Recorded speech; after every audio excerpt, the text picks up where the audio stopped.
Cube Radio. Salut, c'est Charles Tran avec l'équipe dans 5 minutes. On s'intéresse aux sciences, à l'histoire et à l'actualité.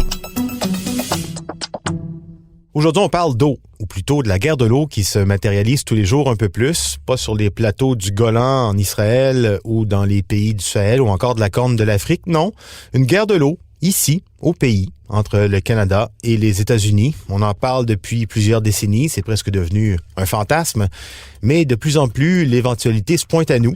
C'est une lettre ouverte de Gilles Vandal, sommité en la matière, professeur émérite à l'École de politique appliquée de l'Université de Sherbrooke, parue à la fin du mois de février dans la Tribune de Sherbrooke, qui a attiré notre attention. Depuis 1812, écrit-il, le Canada et les États-Unis possèdent en commun la plus longue frontière paisible du monde. Mais ça pourrait changer très bientôt pour le contrôle d'une denrée vitale que possède en quantité le Canada, mais pas les États-Unis, l'eau douce. D'immenses régions américaines ont des problèmes d'approvisionnement en eau douce depuis les 10 dernières années. On l'a vu, l'Ouest américain a connu ses pires sécheresses depuis 5 siècles. Gilles Vandal le dit simplement, prenez l'avion entre Dallas et Los Angeles pour constater à quel point cette région où vivent 90 millions de personnes est devenue semi-désertique. La demande est très forte. Les villes, juste en Arizona, la population est passée de 2 millions en 1970 à 7 millions aujourd'hui et on pense que le nombre montera jusqu'à 11 millions dans les 25 ans à venir. Et déjà, les autorités de l'Arizona prévoient une grave pénurie d'eau dans 7 ans, en 2026.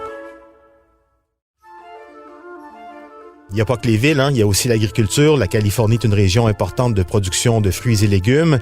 Les aquifères ont quasiment tous été siphonnés. Bon, dans l'Ouest, on connaît la chanson quand même, mais le problème d'approvisionnement en eau aux États-Unis, on le retrouve aussi dans le Midwest, le Dakota, la rivière Missouri, qui se situe à peu près au sud du Manitoba. Son débit a été réduit du tiers. Encore plus au nord, dans le Wisconsin, en Illinois, des États pourtant nordiques, la demande d'eau est trop forte pour l'eau disponible. Gilles Vandal est formel. Il écrit que le problème de l'eau auquel sont confrontés les politiciens américains est réel et urgent. La rareté de l'eau est en train de se transformer en crise humanitaire aux États-Unis.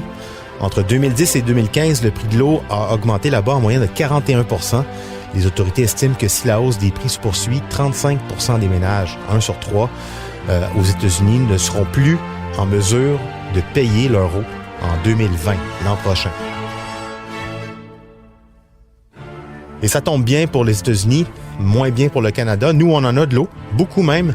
21% des réserves mondiales d'eau douce sont au Canada pour 0,05% de la population mondiale. On va dire que le ratio est excellent. Donc, évidemment, les Américains regardent vers le nord, vers chez nous. On ferait pareil, Et c'est pas nouveau comme sujet. Déjà en 1964, une société d'ingénierie californienne proposait de régler le problème de l'approvisionnement en eau des États-Unis en détournant vers le sud les eaux canadiennes.